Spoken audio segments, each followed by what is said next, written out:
Right from the start of the Hidden World, it's clear that Toothless has become more than Hiccup's companion. He's ready to join the Dragon Society. But there's one moment that you might think seems familiar. All the dragons bow to Toothless in a scene that mirrors the Circle of Life moment in Mufasa's Lion Court from The Lion King. But that isn't the only Lion King parallel in Hidden World. In an earlier flashback, when Stoic is talking to a young Hiccup, the wide shot is a definite nod to the scene where Mufasa talks with Simba about their kingdom. One of the most fun cameos to look out for is in the very first movie. While flying to Dragon Island, look for the hippo dangling from a giant dragon's claws. Though not specifically mentioned in the movie itself, the hippo is confirmed in the DVD commentary to be Madagascar's Gloria. When you think about it, it's obvious that Gobber wouldn't have a mononym for a name. He's not Madonna or Sting, but our favorite rough and ready Viking mentor never discloses his last name in the films. To learn it, you have to watch the credits. That's right, his full name scrolls by, and aptly, he's known as Gobber the Belch. Not much of a surprise when you consider how often you hear him letting out one of those rumbling belches.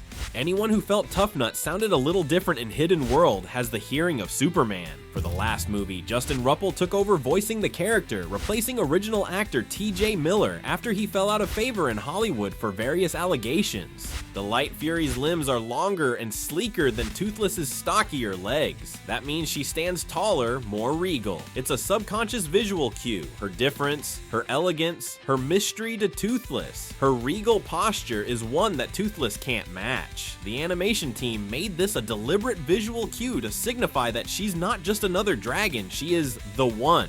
When the team created the title for the Hidden World, many wouldn't think much about the choice. However, making its title so different to the first two movies, and choosing not to name it How to Train Your Dragon 3, the showrunners were subtly telling fans that they shouldn't expect a fourth installment. Not only that, but by dropping the number, it indicates that the story is shifting away from its legacy, just as Toothless has done. There's not just visual callbacks in Hidden World. The great John Powell adds them into his movie score too. Listen out for First Flight. As Toothless and Hiccup take flight in the finale, you hear that classic melody, which was the same one that we first heard when the two first soared together. Powell brings back the original theme for a full circle soundtrack, a musical bookend for an emotional farewell. Drago's Alpha Dragon from How to Train Your Dragon 2 makes a subtle appearance in the Hidden World. During the scene where Toothless and the Light Fury descend into the glowing caverns, you can spot the massive, towering Bewilderbeast dragon lounging among the others. It's a blink and you'll miss it moment. Especially surprising since most viewers assumed Drago's Alpha had just flown away to freedom in the second movie. Despite Toothless having grown up in Hidden World, lingering memories of his time with Hiccup remain.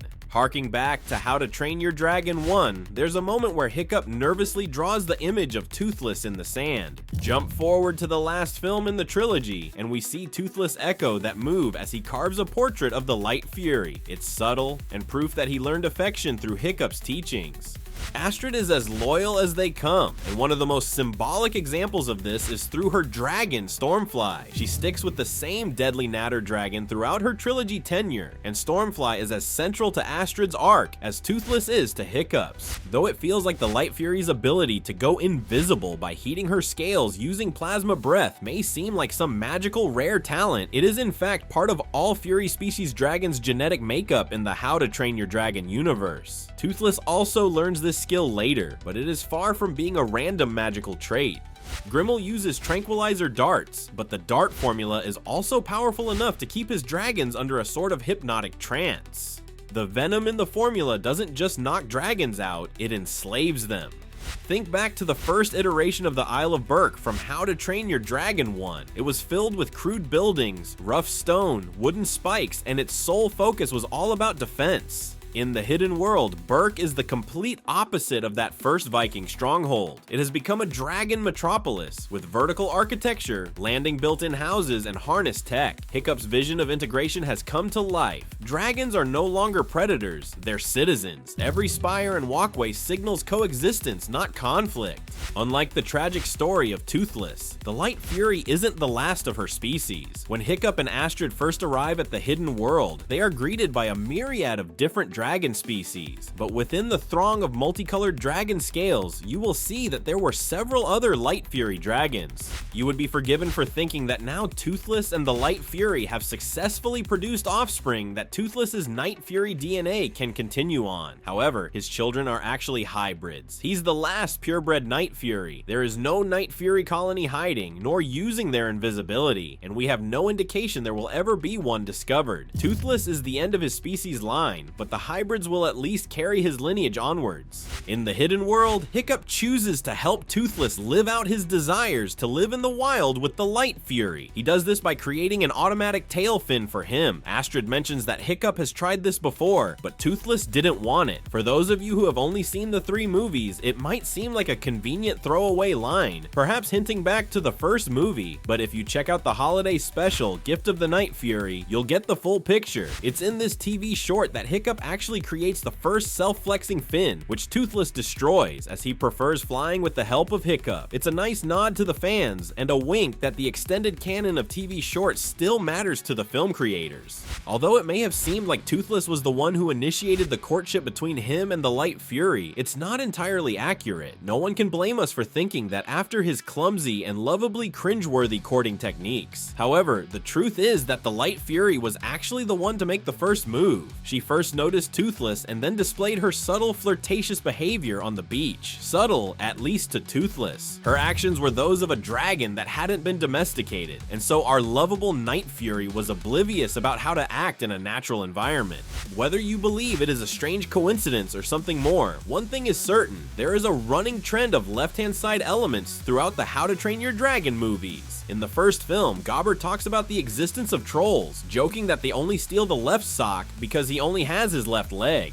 But Hiccup loses his left leg in the first movie, as well as Toothless losing his left tail fin. Then, in How to Train Your Dragon 2, Hiccup meets Drago, who has lost his left arm as a child, and the Bewilderbeast loses its left tusk in battle. Valka's staff is not only a good bludgeoning weapon, but it's a tool that can be used to both call dragons and help navigate them through the air. It has multiple noisemaker sections carved into the stick, and depending on how she wields it, it can emit different whistles to not only summon her dragon, Cloudjumper, but also facilitate basic communication with other dragon species.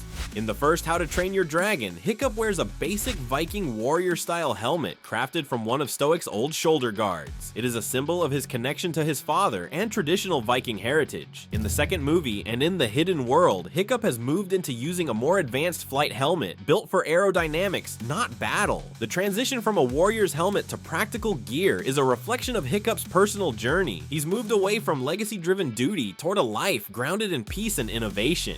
And that's our list of hidden details from across the animated trilogy. What details caught your eye? Were there any other details that we missed? Let us know in the comments. Thanks for watching ScreenRant. We'll see you next time.